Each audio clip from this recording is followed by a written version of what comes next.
서울 강남구 청담동 한옥대문 앞에는 검은색 리본이 바람에 흔들리고 있었습니다. 한서윤은 남편 박도현의 장례식을 치른 지 일주일째 집 안 거실 구석. 의자에 앉아 식은 된장국을 떠먹고 있었습니다. 숟가락을 입으로 가져가는 손이 떨렸지만 그녀는 표정을 흐트러뜨리지 않았습니다. 엄마, 이 방은 우리가 쓸 거예요. 며느리 지혜가 2층 안방 문을 열고 들어서며 말했습니다. 손에는 포스트잇 묶음이 들려 있었습니다. 서윤은 고개를 들지 않고 국물을 한 번 더 떠먹었습니다. 지혜는 서윤의 침묵을 허락으로 받아들인 듯 발걸음을 옮겼습니다. 계단을 오르는 구두 소리가 점점 멀어졌습니다.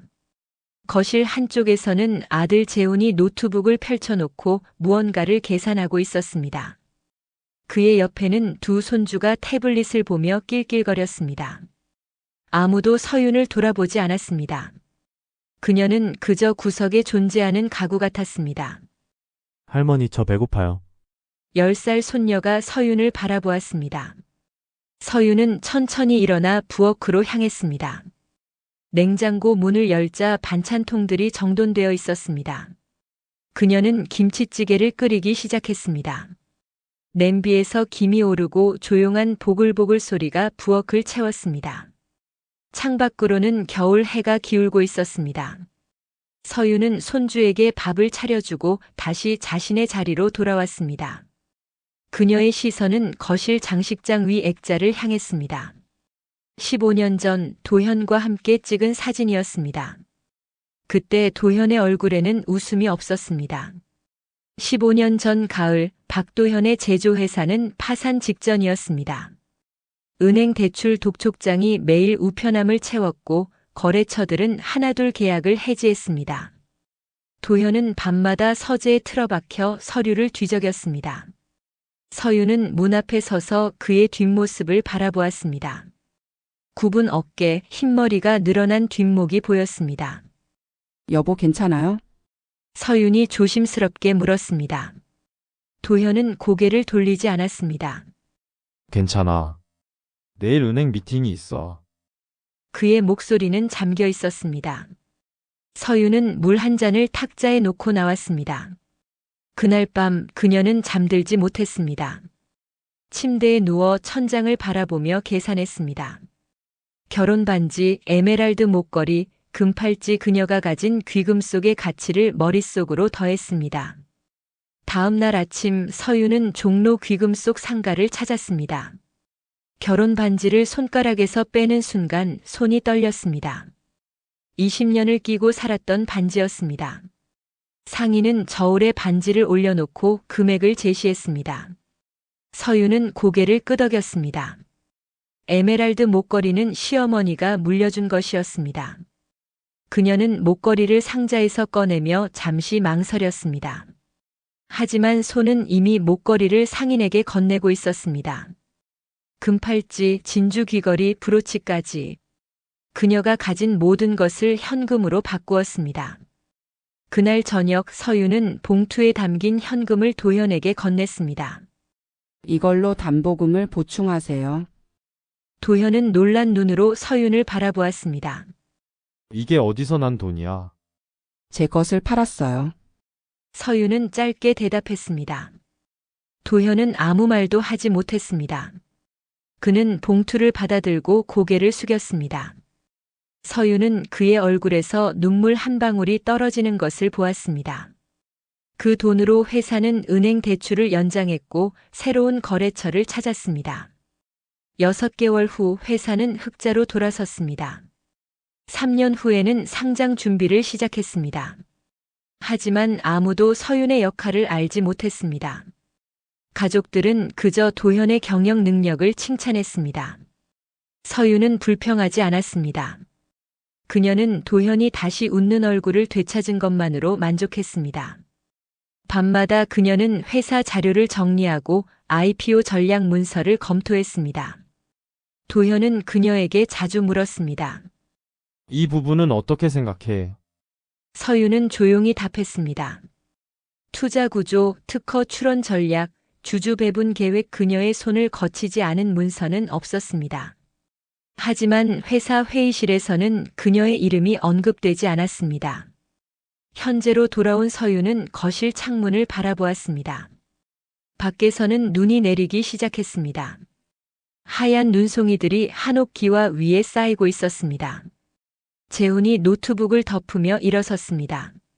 엄마, 내일 변호사랑 만나요. 유산 정리해야 하니까. 서윤은 고개를 끄덕였습니다. 재훈은 그녀의 침묵을 순응으로 받아들이고 계단을 올라갔습니다. 서윤은 다시 혼자 남았습니다. 그녀는 천천히 서재로 향했습니다. 도현의 책상 서랍을 열자 오래된 파일들이 정돈되어 있었습니다. 서윤은 가장 아래 서랍에서 검은색 파일 하나를 꺼냈습니다. 표지에는 IPO 전략 초안 마이너스 작성자 한서윤이라고 적혀 있었습니다. 그녀는 파일을 펼쳤습니다. 15년 전 그녀가 직접 작성한 문서들이었습니다.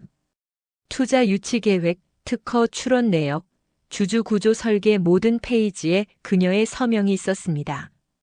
서윤은 파일을 조용히 닫았습니다. 창밖에서는 눈이 더 세차게 내리고 있었습니다. 서윤은 서재 의자에 앉아 눈 내리는 풍경을 바라보았습니다. 그녀의 얼굴에는 여전히 표정이 없었습니다. 하지만 눈빛만큼은 달랐습니다. 그 안에는 무언가 결심한 사람의 고요한 확신이 담겨 있었습니다. 서윤은 휴대폰을 꺼내 저장된 번호 하나를 찾았습니다. 화면에는 법무법인 정의 마이너스 변호사 최민준이라는 이름이 떠올랐습니다. 그녀의 손가락이 통화 버튼 위에서 잠시 머뭇거렸습니다. 그리고 천천히, 아주 천천히 버튼을 눌렀습니다. 전화 신호음이 울렸습니다. 서윤은 창밖을 바라보며 기다렸습니다. 눈은 계속 내리고 있었습니다. 최민준 변호사의 사무실은 강남역 인근 고층 빌딩 12층에 있었습니다. 서윤은 엘리베이터에서 내려 복도를 걸었습니다. 구두 소리가 대리석 바닥에 울렸습니다. 젊은 변호사가 악수를 청했습니다. 서윤은 조용히 손을 내밀었습니다. 상담실은 깔끔했습니다. 책장에는 법전들이 빼곡했고 창밖으로는 서울 시내가 한눈에 들어왔습니다. 서윤은 가방에서 검은색 파일을 꺼냈습니다. 15년 전 그녀가 작성한 IPO 전략 문서였습니다. 최민주는 파일을 받아들고 천천히 페이지를 넘겼습니다. IPO 전략, 특허 출원 내역, 투자 구조 설계까지 모두 서윤 명이었습니다. 서윤의 목소리는 평온했지만 손은 미세하게 떨리고 있었습니다. 최민주는 법적 검토가 필요하다며 시간이 걸릴 거라고 했습니다. 집으로 돌아온 서윤은 현관문을 열자마자 소란스러운 소리를 들었습니다. 거실에는 재훈과 지혜, 그리고 도현의 남동생 박도훈까지 모여 있었습니다. 도훈이 소파에 앉아 말하고 있었습니다. 형님이 돌아가시기 전에 유언을 남기셨다고. 회사 지분 일부를 자신에게 준다고. 서윤이 그 이야기는 처음 듣는다고 조용히 말하자 도훈은 코웃음을 쳤습니다. 서윤이 증거가 있냐고 묻자 도훈은 형님 말씀이 증거라며 가족끼리 너무 각박하게 굴지 말라고 했습니다. 서윤은 아무 말도 하지 않고 부엌으로 향해 물을 한 잔 마셨습니다. 찬물이 목을 타고 내려갔습니다. 그날 밤 서윤은 서재에 앉아 과거 자료들을 정리했습니다. 새벽 2시 재훈이 서재 문을 열고 들어왔습니다. 재훈은 피곤한 얼굴로 의자에 앉았습니다. 재훈이 삼촌 말이 맞을 수도 있다고 조심스럽게 말했습니다. 서윤이 조용히 아들의 이름을 불렀습니다. 서윤은 15년 전 남편 회사가 망할 뻔했던 이야기를 꺼냈습니다. 자신이 모든 것을 팔아서 회사를 살렸다고.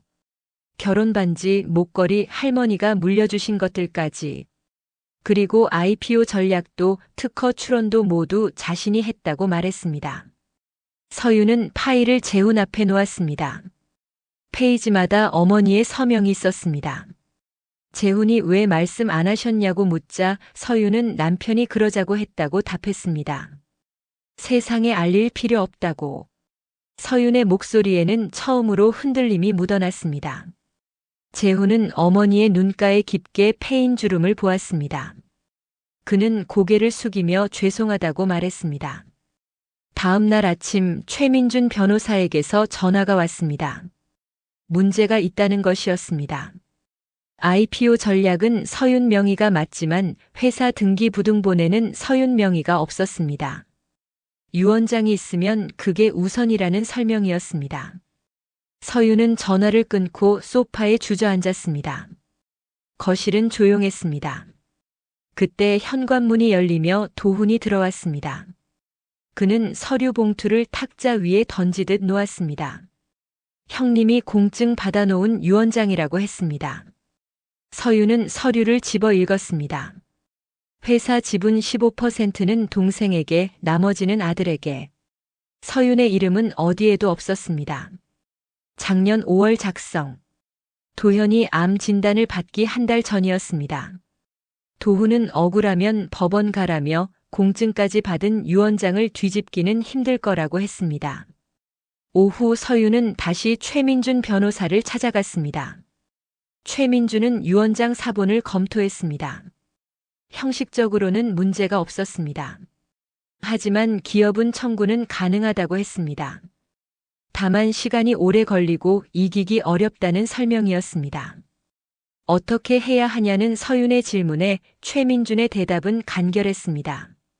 포기하거나 싸우거나.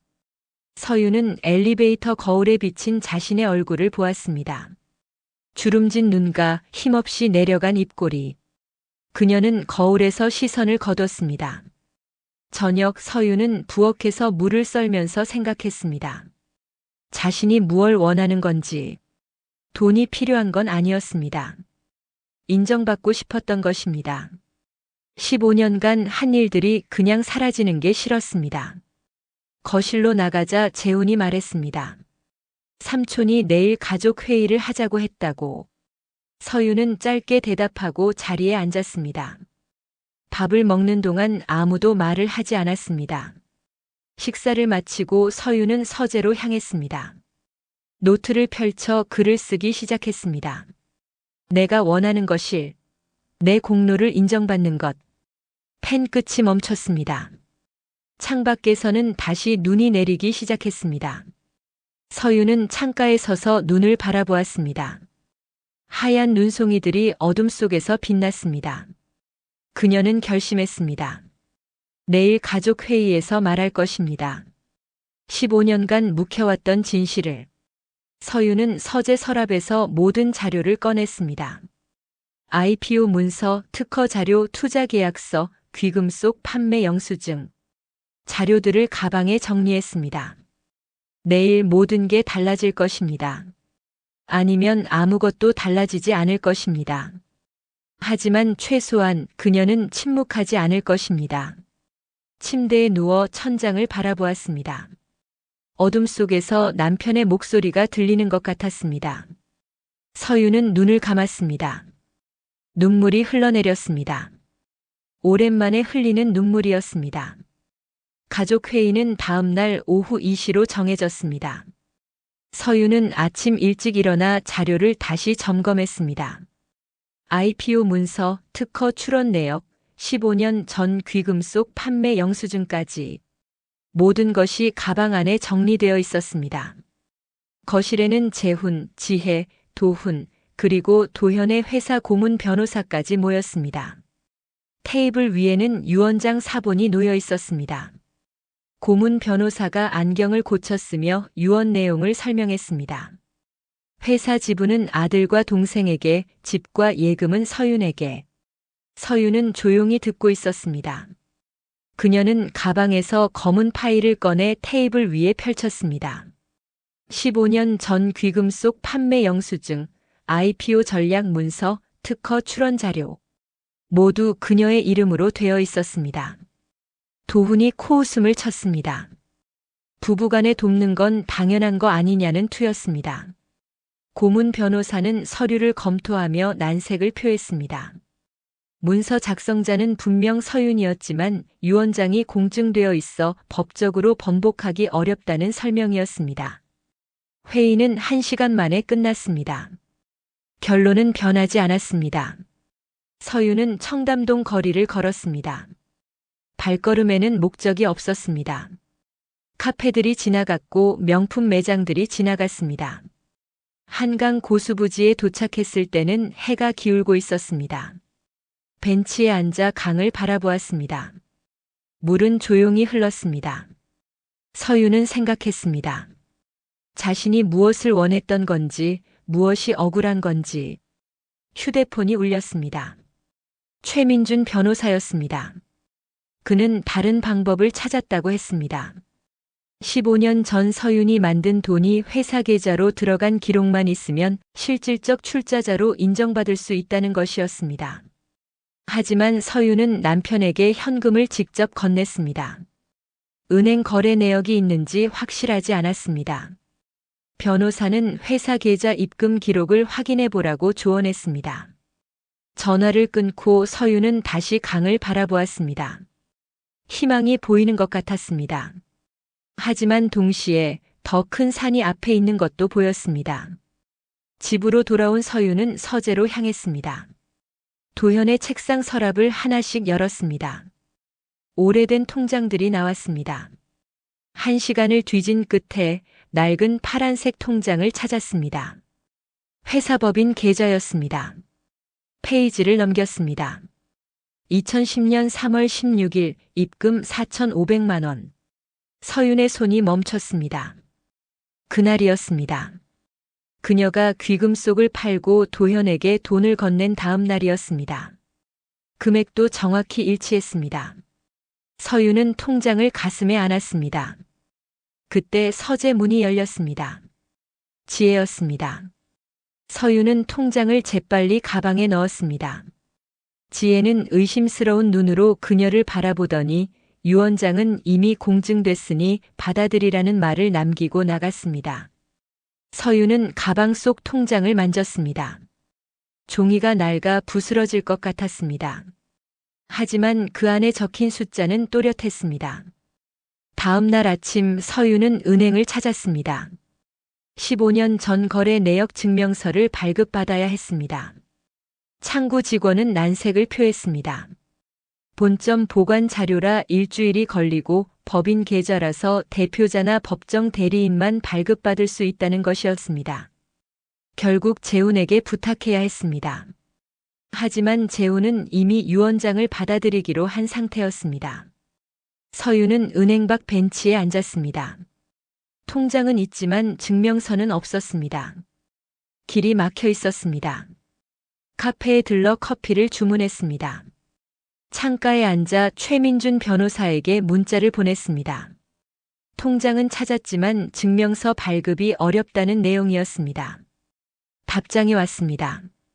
통장 사본이라도 있으면 도움이 된다는 것이었습니다. 그때 옆 테이블에서 젊은 여자들의 대화가 들렸습니다. 회사에서 공로를 빼앗긴 이야기, 증거로 싸워야 한다는 이야기였습니다.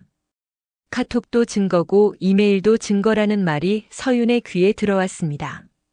서윤은 가방을 뒤졌습니다. 오래된 수첩이 나왔습니다. 15년 전부터 기록해온 메모들이었습니다. 회사 회의 내용, 투자 전략, 특허 아이디어. 모두 그녀의 필체로 적혀 있었습니다. 서윤은 수첩을 펼쳐보았습니다. 한 페이지 한 페이지가 증거였습니다. 그날 밤 서윤은 모든 자료를 테이블에 펼쳐놓았습니다. 통장, IPO 문서, 특허 자료, 영수증, 수첩. 날짜 순으로 정리했습니다. 재훈이 거실로 내려왔습니다. 서윤은 아들에게 부탁했습니다. 은행 거래 내역 증명서를 떼달라고. 재훈은 한숨을 쉬었습니다. 가족끼리 싸우게 된다는 우려였습니다. 서윤은 아들을 바라보았습니다. 재훈아, 엄마는 돈이 탐나서 이러는 게 아니야. 그냥 인정받고 싶어. 그녀의 눈에는 눈물이 고여 있었습니다. 재훈은 어머니를 바라보았습니다. 그는 생각해보겠다고 말하고 방으로 올라갔습니다. 서윤은 다시 혼자 남았습니다. 창밖을 바라보았습니다. 밤하늘에는 별이 없었습니다. 하지만 서윤은 알았습니다. 구름 너머에는 별이 있다는 것을, 보이지 않아도 별은 거기 있다는 것을. 서유는 자료를 다시 가방에 넣었습니다. 천천히 조심스럽게. 내일 그녀는 다시 최민준 변호사를 찾아갈 것입니다. 그리고 방법을 찾을 것입니다. 서유는 불을 끄고 방으로 향했습니다. 복도는 어두웠지만 그녀의 발걸음은 확고했습니다. 침대에 누워 천장을 바라보았습니다. 어둠 속에서도 그녀의 결심은 빛나고 있었습니다. 재훈은 이틀 동안 고민했습니다. 어머니의 눈물이 머릿속에서 떠나지 않았습니다. 사흘째 되는 날 아침 재훈은 출근길에 은행에 들렀습니다. 창구 직원에게 서류를 제출했습니다. 아버지의 사망 증명서, 상속관계 증명서, 그리고 법인 계좌 거래 내역 발급 신청서였습니다. 퇴근 후 집으로 돌아온 재훈은 부엌에서 저녁을 준비하는 어머니를 찾았습니다. 은행에 신청했다고 말하자 서윤의 손이 멈췄습니다. 그녀는 천천히 돌아보았습니다. 일주일 후에 나온다는 말에 서윤의 눈에 눈물이 고였습니다. 서윤은 아들에게 다가가 손을 잡았습니다. 그 손은 거칠었습니다. 오랜 세월 집안일을 하며 굳은 손이었습니다. 저녁 식사는 조용했지만 따뜻했습니다. 오랜만에 모자가 마주 앉아 밥을 먹었습니다. 일주일 후 재훈은 은행에서 두꺼운 봉투를 받아왔습니다. 서윤은 떨리는 손으로 봉투를 열었습니다. 2010년 3월 16일 입금 4,500만 원. 명확한 기록이 있었습니다. 다음 날 서윤은 최민준 변호사를 찾아갔습니다. 변호사는 증명서를 꼼꼼히 검토했습니다. 실질적 출자 증거가 명확하다며 먼저 가족들과 협의를 시도해보라고 조언했습니다. 서윤은 고개를 끄덕였습니다. 그날 저녁 서윤은 다시 가족 회의를 제안했습니다. 재훈, 지혜, 도훈이 거실에 모였습니다. 서윤은 테이블 위에 증명서를 놓았습니다. 도훈은 증명서를 집어 읽었습니다. 그의 얼굴이 굳었습니다. 서윤은 침착하게 설명했습니다. 15년 전 귀금속을 팔아 만든 돈이 회사 계좌로 들어갔다고. 재훈이 조심스럽게 거들었습니다.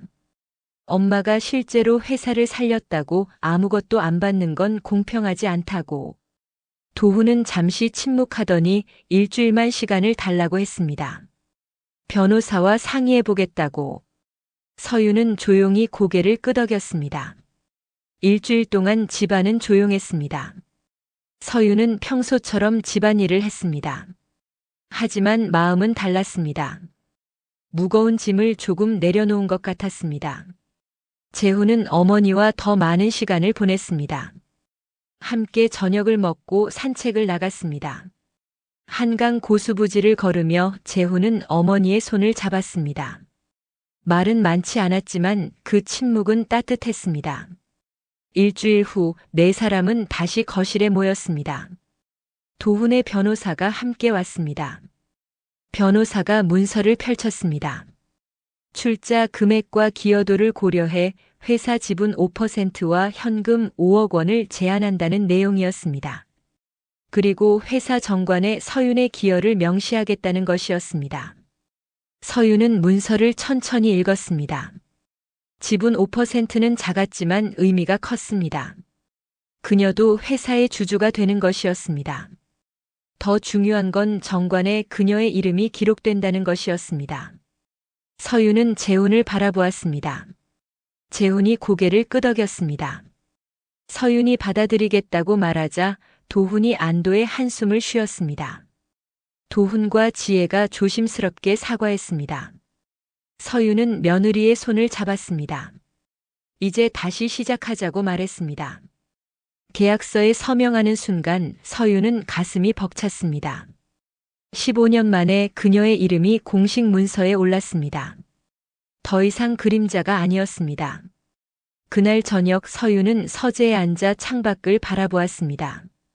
봄이 오고 있었습니다. 한옥마당에 매화가 피기 시작했습니다. 하얀 꽃잎이 어둠 속에서도 빛났습니다. 도현의 사진을 바라보았습니다. 사진 속 남편은 여전히 미소 짓고 있었습니다. 서윤도 미소를 지었습니다. 재훈이 문을 두드렸습니다. 그는 어머니 옆에 앉았습니다. 내일 가족끼리 외식하자는 제안이었습니다. 서윤은 아들을 바라보았습니다. 재훈의 눈빛이 달라져 있었습니다. 이제는 어머니를 제대로 보고 있었습니다. 재훈이 나간 후 서윤은 다시 창밖을 바라보았습니다. 매화 꽃잎이 바람에 흩날렸습니다. 아름다웠습니다. 서윤은 노트를 펼쳤습니다. 새로운 페이지에 글을 쓰기 시작했습니다. 앞으로 하고 싶은 것들 1. 여성 창업 지원 재단 설립 준비 2. 손주들과 더 많은 시간 보내기 3.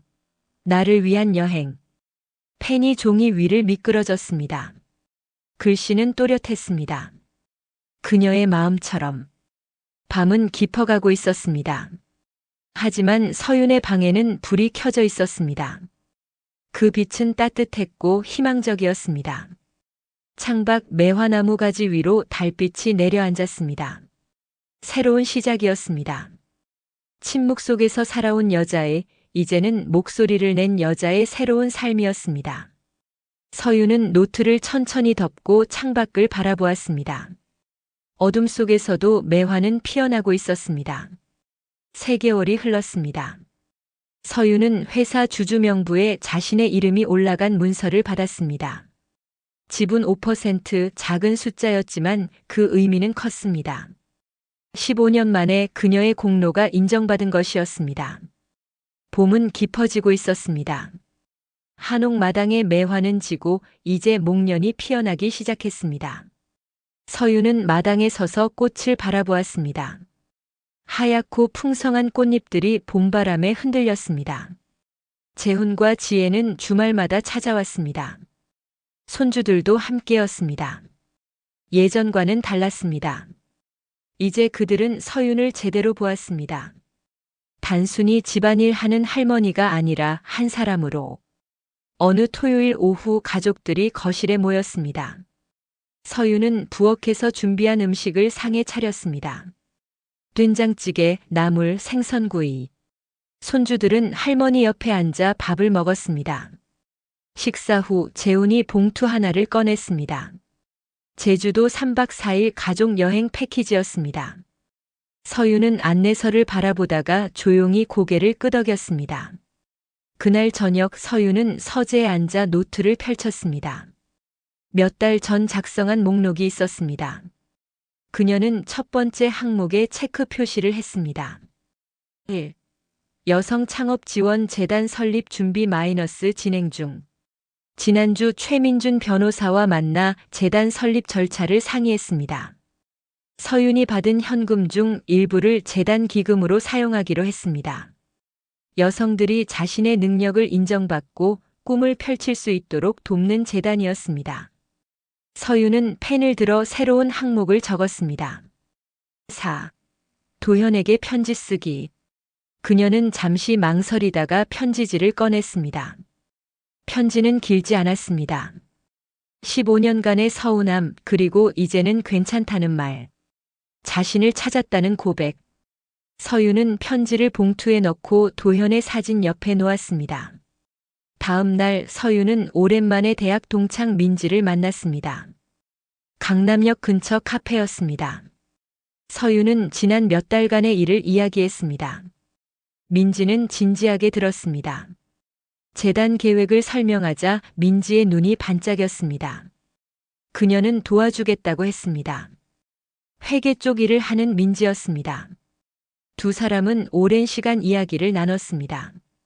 카페 창밖으로는 봄 햇살이 쏟아지고 있었습니다. 5월 초 제주도 여행이 시작됐습니다. 공항에서 재훈 가족과 만났습니다.